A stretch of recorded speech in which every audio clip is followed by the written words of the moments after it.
The storm had been rumbling in for hours, but it didn't really start to mean it until sometime after midnight. By then, the house was already soaked in shadows and silence, and I was wide awake, sitting on the stairs with a box in my hands. I wasn't sure why I was holding on to it like it was something sacred. It was just a little square velvet thing I found wedged behind the couch cushions. Inside was her silver pendant, the one she said she couldn't find 2 weeks ago. She told me she thought it might have fallen off in the parking lot or maybe at the yoga studio. I'd looked for it, too, like an idiot.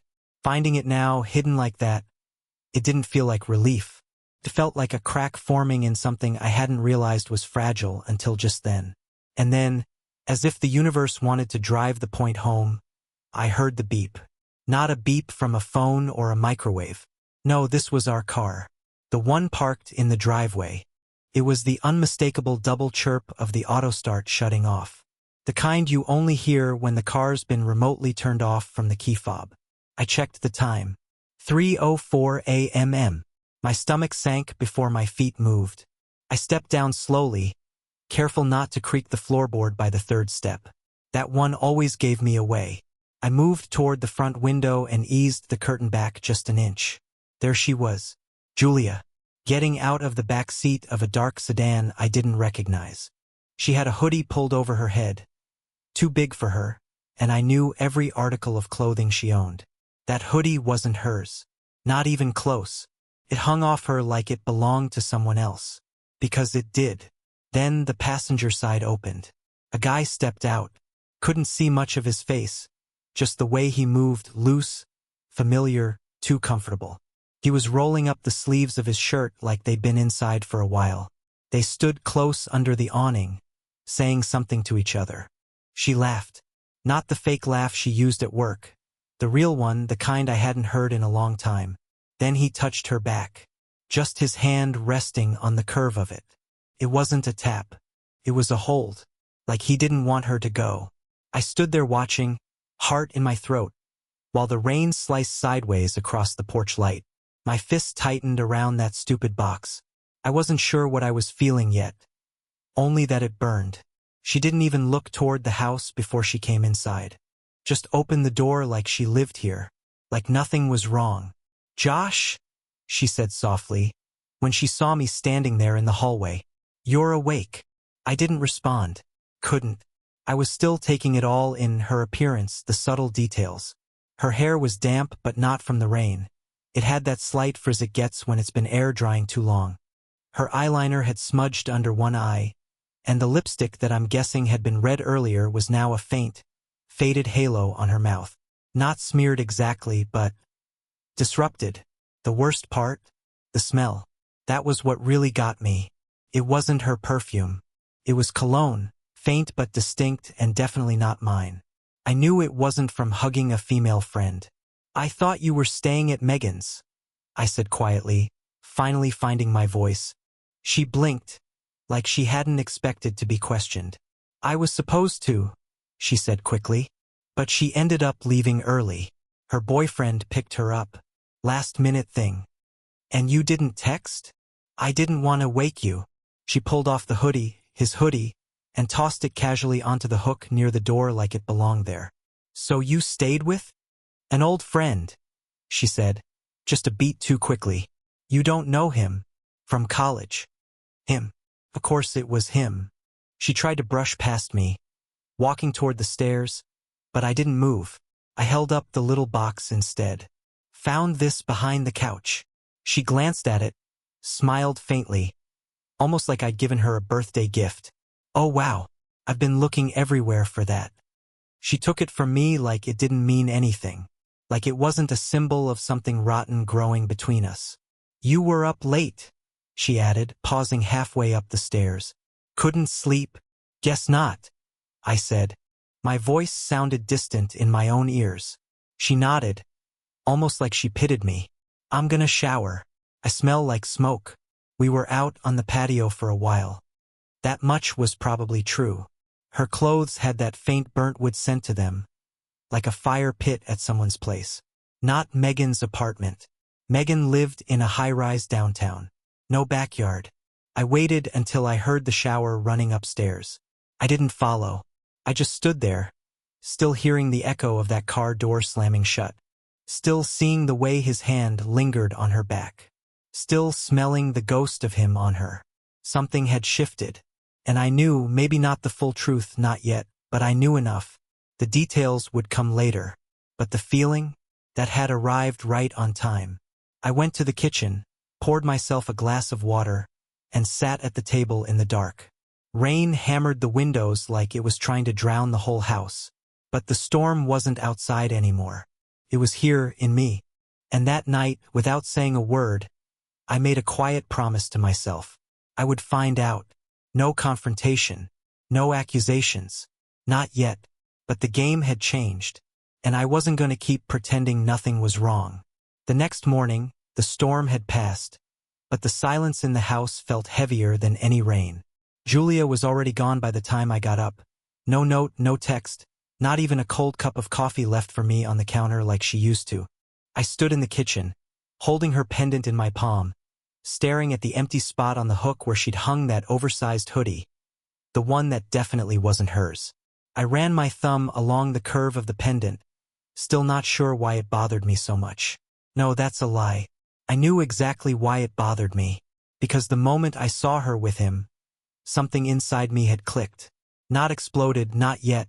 Just clicked, like a switch flipped from denial to something closer to clarity. That whole day, I couldn't stop the reel from playing in my head. I didn't even try. I started digging through memories like I was reviewing evidence in a case I hadn't realized was already underway. And sure enough, the red flags were all there. I just hadn't wanted to see them. Like the night she changed her laptop password. That was back in September. I remember it clearly because she made a big deal out of it. Joked about needing to keep her Pinterest boards safe from hackers. I laughed, kissed her on the cheek, and went back to whatever I was doing. But that had never happened before. We'd always shared everything, Netflix logins, bank passwords, calendar invites. So why then? Or the time she came home late, said there was a crisis at the warehouse. Something about a mislabeled shipment. But when she dropped her purse, a receipt fell out. A barbershop receipt. For someone named Chris. She'd said she stopped to get a snack on the way home. I asked about the receipt.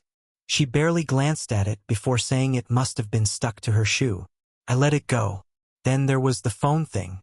She used to be careless with her phone. It'd ring. She'd ask me to read her texts out loud while she was in the shower. But lately, it had become a permanent extension of her hand. And when she wasn't holding it, the screen was always face down. Locked tight. Once, I walked into the room and it vibrated twice. A message preview lit up, and I caught just a glimpse of a name I didn't recognize. A something. And as I stepped closer, the screen went black. She saw me glance at it and smiled. Spam, she said, like it was nothing, then changed the subject. I hadn't realized how many little things I'd explained away. She used to leave her gym bag in the front hall. Now she kept it in the trunk of her car. Said it saved time. She started taking separate showers, claiming she needed space to think. Even her wardrobe had changed. Subtle, but it was there, heels instead of sneakers, new tops with tags still on them, perfume I didn't recognize. But it wasn't just new things. It was the absence of old ones. She stopped asking about my day. Stopped watching our shows. I'd talk about work, and she'd nod. Say, that S**CKs. Then scroll through her phone, barely listening. When I brought it up, she said I was being needy. Said she had a lot going on and needed to decompress in her own way. Fair. I get that. But it wasn't decompressing. It was distancing. And I'd felt it for a while. There was this one night, maybe a month ago, when it nearly all came out. I'd just gotten home early from work. The house was dark, but I heard her voice from upstairs. She was on the phone. Not the casual kind of call. She was pacing and whispering sharply. I didn't want to snoop. I told myself I trusted her. But then I heard it. I'm serious. Okay? I'll find myself real men tonight if I have to. Her voice. Clear. Angry. Then silence. I stepped into the room, and she jumped. Not scared, but startled, like someone caught slipping out of character. The phone was already in her back pocket. I asked her what that was about. She laughed. Too hard, too fast. Oh, babe, she said, brushing it off. I was joking with Liz. She's having guy trouble again. You know how we talk. She even smiled, kissed me on the cheek and asked if I wanted takeout. I didn't ask again. But that sentence, real men tonight, kept echoing. I didn't know who she was trying to convince with that laugh. Me or herself. And yet, I still hadn't done anything. I hadn't confronted her. I hadn't pushed. Part of me felt like I was being paranoid. Like I was dragging innocent moments through a filter of suspicion and seeing ghosts. But another part, the one I kept ignoring, was already building a case. The thing about betrayal is it's rarely loud at first. It's a slow corrosion. A kind of emotional leak. And when you finally notice the damage, you realize it's been happening for a long time. That night, I found myself in the garage looking for something. I didn't know what. A piece of evidence? A moment of clarity? I opened the storage bins, moved things around aimlessly. Then I saw it. A crumpled t-shirt stuffed behind the lawn chairs. At first, I thought it was mine, but when I pulled it out, it had a logo I didn't recognize. A small, faded triangle on the chest. No tag. Not my size. Not my style. Not mine. I brought it inside, tossed it on the kitchen counter, and stared at it like it might explain itself. Julia walked in 10 minutes later, fresh from a run, earbuds in. She saw the shirt. Froze. What's that? She asked. You tell me, I said. Her face barely flickered. Oh, that's from the gym. Someone must have left it in my locker. Locker? I repeated. Yeah, you know how people forget stuff. I must have grabbed it by accident. Right? I wanted to scream, or cry, or throw something, but I just nodded and walked away. 'Cause honestly, what was I going to do? Argue with a lie? The worst part wasn't even the evidence piling up. It was how normal she made it all sound. How practiced the deflections had become. Like I was the one being unreasonable for connecting the dots. Later that night, she curled up next to me in bed, scrolling through her phone. She turned the screen away like she always did, then leaned in and kissed my shoulder. I know I've been distant, she whispered. I'm sorry. I've been stressed. Okay, I said. That's all I said. Because what was the point? When someone's already halfway gone, arguing only pushes them further. And I wasn't ready for her to disappear. Not yet. I needed more. Something undeniable. Something I couldn't explain away, or she couldn't talk around. And deep down, I think I already knew it was coming. Soon. By the time the next weekend rolled around, my head was a storm of half-formed theories and unanswered questions. I went through the motions of normal life, work, errands, cooking dinner, while something inside me paced like an animal behind glass. Every time my phone buzzed, every time her car pulled into the driveway, every time she laughed a little too loudly at a text, that pacing got louder. So when she told me on Thursday night that she was going to an interior design conference in the next city over, I didn't react right away. She said it casually, like she was mentioning a dentist appointment, not a last-minute overnight trip. There's a workshop I've been dying to take, she said while scrolling through her tablet. Lighting design. This is kind of a big deal in my field. I sent you the invite they emailed. I checked my inbox. There it was. An official-looking event flyer, complete with stock photos of smiling architects and faux industrial chandeliers. It all seemed legit. It always seemed legit. I nodded, trying to keep my voice steady. Okay, when is it? Saturday morning. I'll drive up Friday night and stay at a hotel so I don't have to get up at dawn. Alone? I asked. She looked up sharply, then softened her expression, like she wanted to show me she wasn't offended. Of course alone. Babe, it's work. I didn't argue. I didn't even frown. Because the truth is, I'd already planned what I was going to do the moment she brought up another trip. I waited until she went upstairs to pack, then took out my phone and opened the tracking app I'd installed a month earlier. The symbol with her initials blinked at me on the map, home, right where she should have been. I hated myself a little for having the app, but not enough to delete it. Friday came. She left around 6:30 p.m. suitcase rolling behind her, hair done nicer than usual. She kissed me quickly, like she was already mentally in another place. "I'll text when I get there," she said. "Drive safe." An hour later I checked the app. She wasn't heading for the next city. She wasn't even on the highway.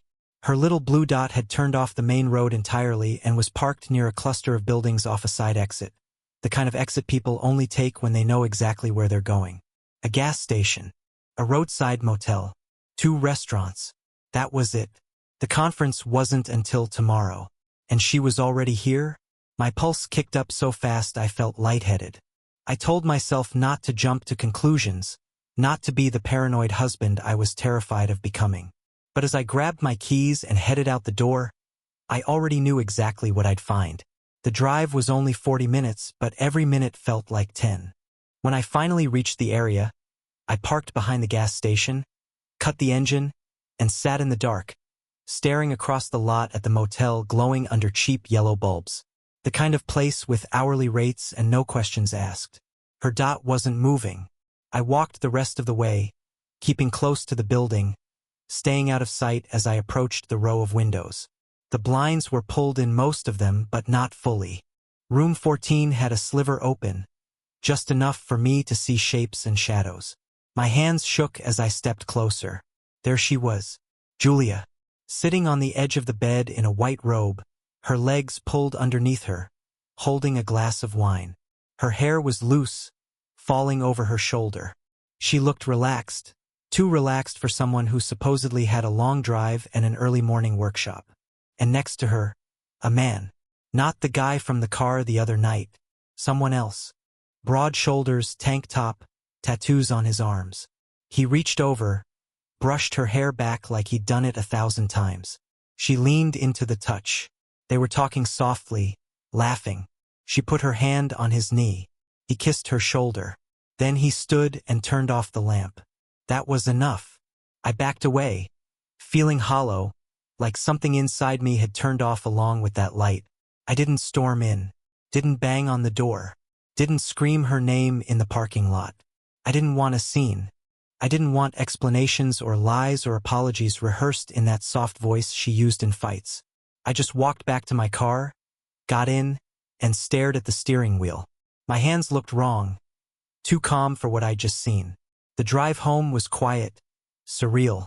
A part of me expected to feel rage, expected to hit the steering wheel or pull over to scream. But I didn't. I felt done. Like I'd reached the end of a road I'd been walking blindfolded. When I pulled into our driveway, something settled in me, something final. I went inside, turned on the kitchen light, and leaned against the counter. The house looked the same as it always had, but it didn't feel like mine anymore. She texted at 10:22 p.m. Made it safely. Love you. I stared at the message for a long time before setting the phone down. I didn't reply. I didn't need to ask anything anymore. There's a strange kind of relief in undeniable truth. It hurts, sure. Cracks something inside you. But it also frees you. And in that quiet kitchen, with her lie still glowing on the screen, I finally understood the difference between suspicion and certainty. One gnaws at you, the other ends you. I knew what I was going to do in the morning. I was done pretending. I didn't sleep that night. I lay in bed staring at the ceiling, listening to the quiet hum of the fridge downstairs and the ticking of the wall clock, every second dragging me further from the man I was before. Morning crept in through the blinds, and still I hadn't moved. I wasn't heartbroken. Not yet. What I felt was sharper, more surgical, like something inside me had finally aligned. For the first time in weeks, I wasn't confused. I knew exactly what had to be done. By 7 a.m., I was downstairs with a cup of black coffee and a stack of manila folders. I laid everything out on the table like evidence in a case, which I guess it was. My case. The one I had ignored for too long. I pulled up the tracker app and saved **TS from the motel location, timestamps included. I printed them. Then I printed the text she sent from that same room. Made it safely. Love you. Side by side, they looked ridiculous. A lie and the truth coexisting like it was nothing. I added the photo of the barbershop receipt. the one I'd pulled from her purse. I added a picture of the t-shirt I found in the garage, unfolded and laid out like a lost item from some other man's life. I typed out a timeline of her excuses, warehouse emergencies, late gym nights, mystery passwords, fake design events. All the harmless details she'd woven into her story. I didn't exaggerate any of it. I didn't have to. Then I found an old shoebox and labeled it with a single word, written in Sharpie, truth. That part felt good. By 9 a.m., her things were packed. Not all of them, just the essentials. I didn't want to touch her storage bins or the tangled cords in her office or the forgotten books she left in the bathroom. I focused on what mattered. The clothes she wore most often, her makeup, her chargers, her overnight bag. Everything she might need if she were staying at a friend's or, more likely, with one of them. I placed it all by the front door, stacked neatly beside the shoebox. I didn't slam anything, didn't throw her belongings around. I didn't want to turn into someone I'd regret. I wanted control, not revenge, just truth. By the time she got home, it was almost noon. I saw her car pull into the driveway, watched her through the blinds as she stepped out looking tired, sunglasses on, her overnight bag swinging casually in one hand. She moved like she'd just come back from a relaxing getaway, like nothing had unraveled. When she opened the door and saw the pile by the entryway, she froze. "Josh?" she called, her voice light but tight around the edges. I stepped out from the kitchen, holding a cup of now-cold coffee. I said nothing. She blinked, glanced down at the box labeled truth, then at her suitcase. What is this?" "You tell me," I said. Her face twitched, just barely. She looked at the box like it was radioactive. "Is this some kind of joke?" "Nope. Josh," she said, her tone shifting, defensive now. "You're being ridiculous. This is extreme. You can't just go through my stuff." "I didn't go through anything. I just paid attention." She opened the box, rifled through the photos, the receipts, the printouts. Her hands slowed the further she went, her eyes scanning each item like she was hoping one of them would be fake. "You've been tracking me?" she said finally, lifting the page with the motel map and timestamp. I nodded. "For a while now." Her mouth opened, but nothing came out. "You've lied to me for months," I continued.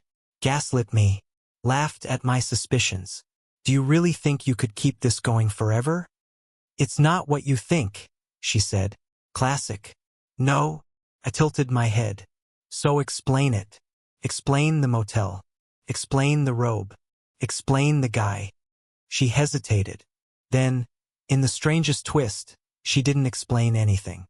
She dropped the printouts, closed the box, and looked at me like I was the villain. "This is controlling," she said, her voice suddenly shaky. "Invasive. You went behind my back. This is emotional abuse." I actually laughed. Not loud, not cruel. Just disbelief bleeding out of my mouth. "Abuse? You cheated on me, lied to me, used me." She stepped back, folding her arms across her chest like she was protecting herself. "You don't get to dictate how I live." "I didn't," I said. "You did. The moment you chose to live this double life, you made every decision that led here." There was a long pause. She wasn't crying. Not yet. Just staring at me like she didn't recognize me. And maybe she didn't. Maybe I looked different now, not angry, not wounded, just done. "You went through all this effort," she said quietly. "Printed things, packaged them, like some twisted art project." "I wanted clarity," I said. "You never gave it to me, so I gave it to myself." She stood there for a long moment. Then, slowly, she knelt and zipped up her suitcase. "So that's it," she said. "Yep. I don't get to say anything?" "You can say whatever you want," I said. "But it won't change what happened. Or what's going to happen." "And what's going to happen?" "You're going to leave," I said. "And I'm going to let you." That was when the tears came. But not loud sobbing. Not breakdown tears. The kind that creep in when you realize you've lost the upper hand. Her eyes glistened, and her voice cracked just once. "You really don't love me anymore." "I did," I said. "I still do, in a way. But I love myself more now. That stunned her. Maybe more than anything else I said. She stood slowly, wiped her cheeks, and grabbed her phone off the counter. She didn't look at me again. Not directly. Just walked to the door, picked up her bag and the box, and stepped out into the sunlight. I followed her only far enough to close the door behind her. Through the window, I watched as she fumbled with her umbrella, cursed under her breath, and smacked it against the sidewalk when it didn't open right. The box slipped a little from her arm. She didn't look back.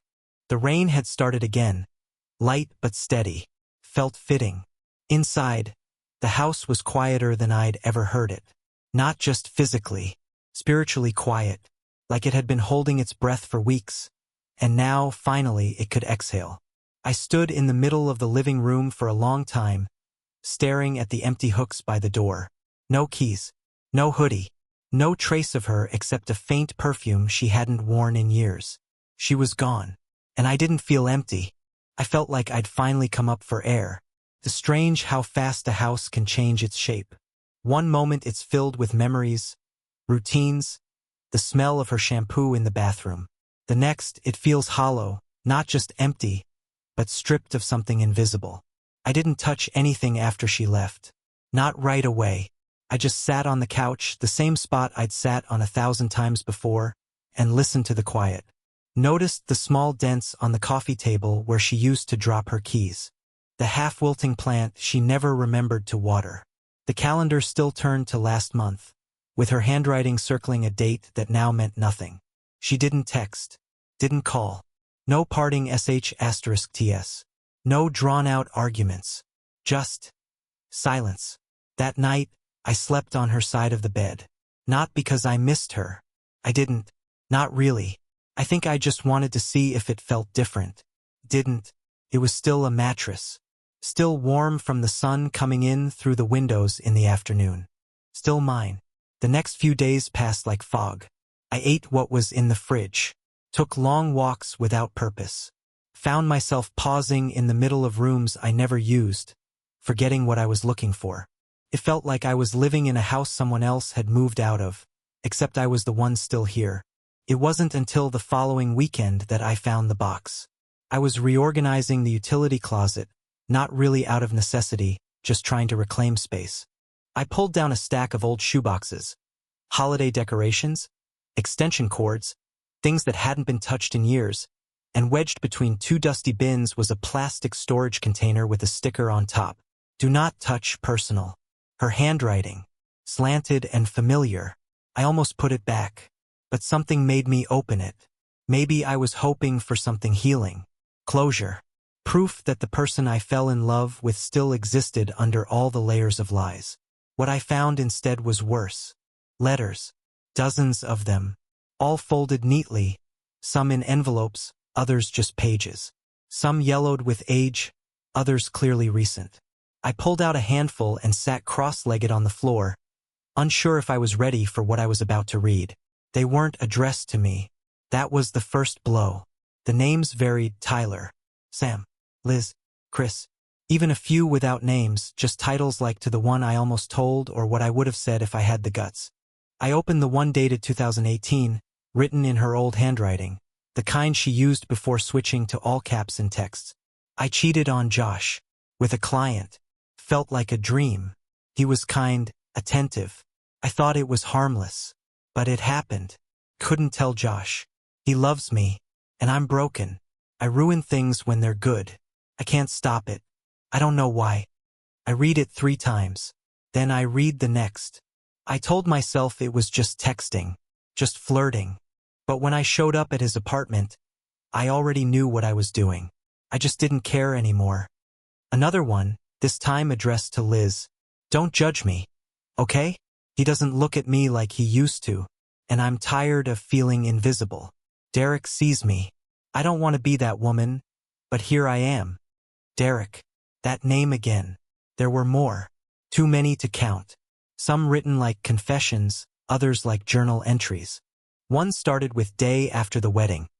And the tone of it made my stomach twist. It's not that I regret marrying him. I thought the feeling would be stronger. I feel guilty writing this. But I can't pretend I'm not scared. What if I made the wrong choice? I stopped reading. For a while, I just sat there on the floor, holding that letter like it was a flame. There was no anger in me, no sadness even. Just a strange numbness. Like I was staring at a portrait I'd always thought was real, only to realize it was painted over something else entirely. This wasn't a one-time thing. This wasn't about a bad phase or stress or whatever excuse people like to give when they cheat. This was a pattern. A whole hidden life layered under ours like insulation. Always there, always shaping everything, but invisible until the walls came down. She hadn't just betrayed me once. She'd never stopped. And I think a part of her never planned to. That was the hardest part. Not the lying, not even the cheating, but the quiet knowledge that none of it had ever been real to her in the way it had been real to me. I put the letters back in the box. All of them. I didn't want to read anymore. I didn't need to. The damage had been done long before I found the evidence. I took the box outside. It was late afternoon, overcast, the kind of sky that can't decide if it wants to rain. I dragged a metal fire pit into the yard and placed the box in the center. I didn't even hesitate. I lit the corner of one envelope with a long match and watched as the flames caught, orange and hungry, devouring every carefully penned confession. It wasn't out of revenge or spite. I wasn't going to keep souvenirs of someone else's betrayal. I didn't want a collection of memories written for other men. I didn't want to reread them 10 years from now and reopen wounds that had barely begun end to scab. I wanted to let go. The letters curled into ash one by one, smoke rising into the gray sky. I sat there until the fire burned itself out, until the last sheet turned black and disappeared. Then I dumped the ashes into a flower bed she never took care of. Felt symbolic. Not dramatic. Just final.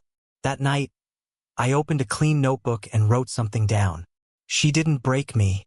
She just reminded me to stop giving the best parts of myself to someone who only wanted them when it was convenient. That sentence sat on the page alone. Nothing fancy.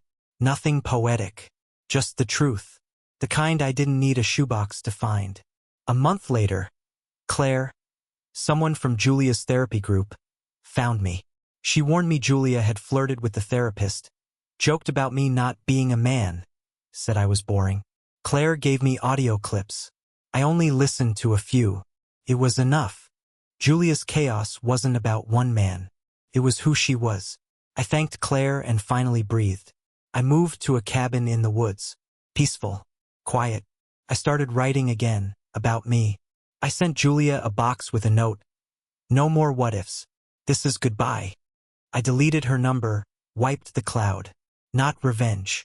Not escape. Just a return to myself. And for once, that was enough.